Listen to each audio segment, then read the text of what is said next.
Je ne pense pas qu'à la coordination et même au conseil, nous sommes irréprochables. Je pense que nous sommes des hommes. Je pense que nous sommes des hommes et ce processus, nous le conduisons avec parfois des erreurs, avec parfois des fautes. Et c'est pourquoi, de temps en temps, nous sommes obligés de venir vous rendre compte pour que vous appréciez et que vous disiez un peu ce que vous pensez. C'est plutôt comme ça que les choses doivent se passer. Et nous aussi, nous devons bien souvent nous remettre en cause et savoir est-ce que nous aurions peut-être fait mieux en proposant tel ou tel. Dans ce que vous avez expliqué, vous avez manqué d'exposer une dernière partie. Pourquoi nous sommes allés proposer? Parce qu'ils nous disent que depuis janvier, nous avons dit 100% et nous ne bougeons pas des 100%. Ce qui n'est pas vrai. Parce que pendant que nous discutions, nous avons fait des propositions. Et nous avons même donné 71%, qui est l'augmentation de la valeur indiciaire de la catégorie la plus basse. Mais ils disent que depuis là, nous sommes braqués sur 100%, nous ne voulons pas bouger. Nous avons fait des simulations. Et nous nous sommes dit, on paye 50% de valeur indiciaire, la catégorie D ne va pas retrouver ses 20 000, mais on leur paye une indemnité compensatrice pour qu'ils puissent retrouver leurs 20 000. Ça, c'est pour 2014. 2015, nous leur demandons de revenir à la grille redressée sur 28 000. Puisqu'ils disent que ça donne un chiffre de 12 milliards, je crois, sur le budget. 5. Non, ça c'est sur 28 000. Sur 28 000, ça fait la moitié, ça fait 12,5 milliards. 2015. 2016, on ajoute 25% sur la valeur indiciaire. Ça va faire 75 à compter de 2014. 2017, il y a continuité dans les affaires de l'État. 2017, on redresse la grille sur les 35 000. Ça nous fait au total le point numéro 2 aujourd'hui sur la plateforme. Donc, en réalité, ces propositions sont échelonnées sur 4 ans. Et 2018, les 100% de valeur indiciaire sont obtenus. C'est ce que nous avons proposé dans cette réalité. Ça a échappé un peu. Camarade, salut. Ça a échappé un peu à notre coordinatrice. Je le conçois parce qu'elle est fatiguée. Bon, elle est fatiguée. Fatiguée, oui. C'est en réalité. Je me suis tué parce que c'est un qui vaut mieux de tu l'auras. 2014, c'est demain. Les 2015, on ne sait pas. On ne sait pas, mais ça va être un accord écrit qui va engager les deux parties. Voilà. Si nous, on n'est pas là, ceux qui seront derrière nous, ceux qui viendront après nous vont le revendiquer pour la cause des travailleurs. Voilà. C'est ce que moi je pense. Ça, c'est ce qui concerne les propositions que nous avons faites. Je ne pense pas que nous sommes infaillibles. Nous sommes allés négocier avec des forces et des faiblesses. Nous avons certainement fait des erreurs. Mais faisons en sorte que ce que nous poursuivons, c'est-à-dire que nous puissions mieux vivre de nos salaires, que nous puissions l'obtenir en fin de compte. Je crois que c'est le plus important. Maintenant, moi je voulais d'abord vous remercier parce que nous n'avons pas du tout parlé de ça, du concert du vendredi dernier. Je pense que nous avons pu collecter 200 000, 212, 217 000, 208 000 que nous allons remettre à mes propres aux familles des deux enfants. Je voudrais d'abord vous remercier, vous les travailleurs, ensuite les étudiants, les élèves, particulièrement les hommes des médias qui nous ont accompagnés dans ce processus-là. Nous ne les remercions pas assez, chers camarades. Merci pour ce que vous faites. Merci pour l'accompagnement Merci pour l'accompagnement. Nous n'arrivons même pas à relayer nos informations et nous en avons parlé tout à l'heure. Je voudrais remercier Eric MC parce que c'est sur son initiative et sa proposition que ce concert a été fait. Eric MC et le groupe Peace Forever et le reste des artistes, musiciens qui a pu donner des prestations le vendredi dernier. Que ce que nous disons ici puisse être relayé dans leur oreille, leur dire merci pour cette mobilisation. Merci spécial pour le père Afognon qui nous a édifiés avec le message qu'il a délivré le vendredi dernier. Il ne faut pas que cela s'arrête là. Il faut que les consciences s'éveillent.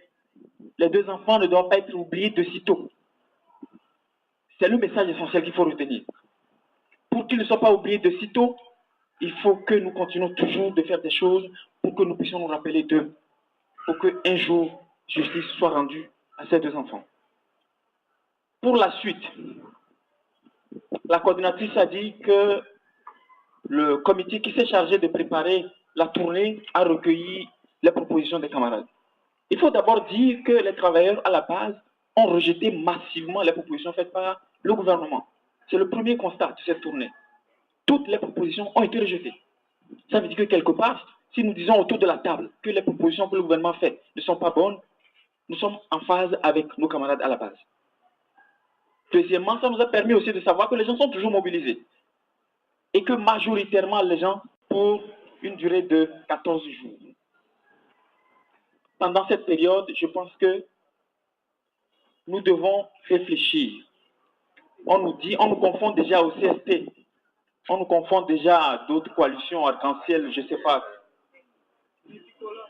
Mais l'essentiel, c'est que nous soyons ce que nous sommes. Ce n'est pas parce que les gens pensent que nous sommes des chiens que nous sommes forcément des chiens. Les gens sont libres de penser ce qu'ils veulent. Mais il n'y a pas de loi, c'est vrai, dans notre pays qui interdit formellement les activités syndicales pendant les périodes électorales, mais nous sommes dans un pays qui est particulier. Nous sommes dans un pays qui est particulier.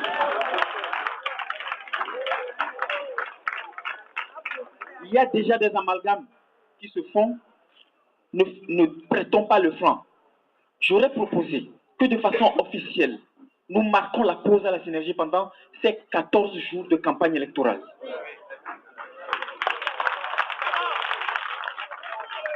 Nous marquons la pause.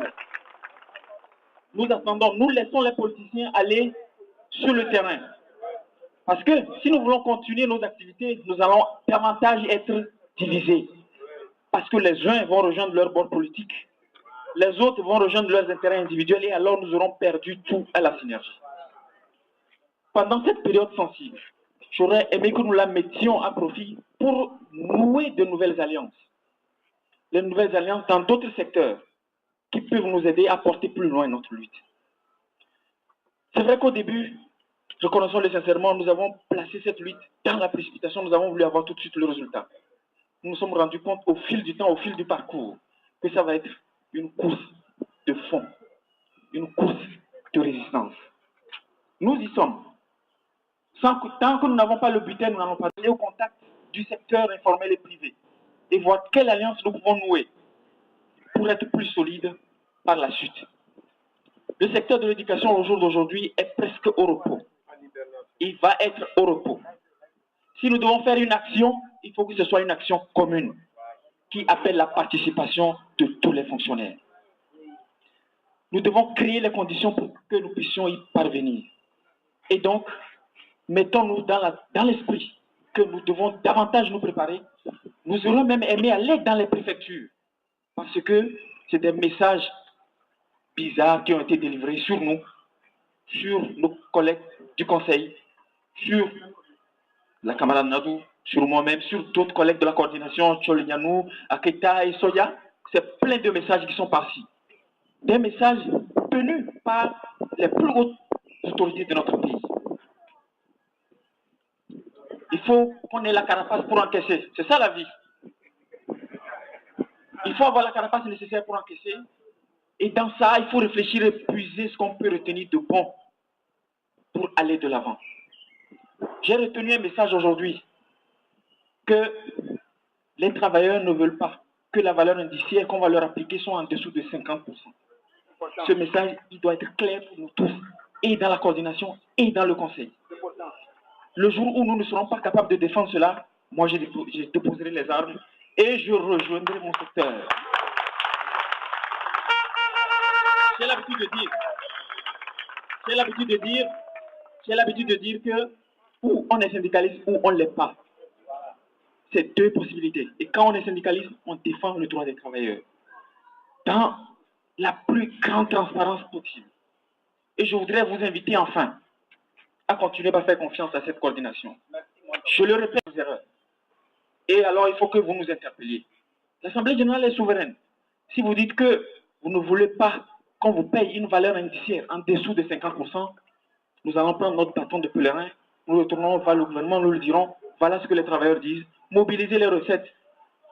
Nous avons trouvé les instruments sur lesquels il faut agir, les leviers sur lesquels il faut agir pour que les fonds rentrent dans les caisses de l'État. Il faut les activer pour que vous puissiez satisfaire les travailleurs. Gouverner, c'est faire des choix. Je me rappelle, en Tunisie, en 2010, avant que le président Ben Ali ne quitte le pouvoir, une semaine auparavant, il a eu le satisfecit du Fonds monétaire international et de la Banque mondiale. Ces institutions lui ont dit que sa façon de gouverner était bonne, qu'elles allaient l'accompagner dans son processus de remise à niveau de l'économie tunisienne. 10 jours plus tard, il n'est plus président de la Tunisie. Je voudrais que cela serve de leçon à nos dirigeants, à nos responsables politiques. Quand on est aux affaires publiques, c'est pour répondre aux besoins de la population. Le chef de l'État actuel, la synergie ne demande pas qu'il parte. La synergie n'a jamais demandé cela. La synergie lui demande tout simplement de régler le problème des travailleurs.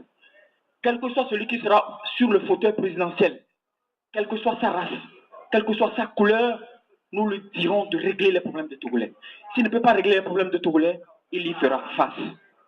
C'est ce que je voulais laisser comme message. Gouverner, c'est faire des choix. C'est faire des choix parfois courageux, même si je le conçois et je le comprends. C'est faire des choix économiques courageux. Parce qu'un pays dont la population ne va pas bien n'est pas un pays qui va bien. Quoi qu'on dise que la FAO a primé notre chef d'État, tu veux bien comprendre cela. La famine continue par dévaster les travailleurs.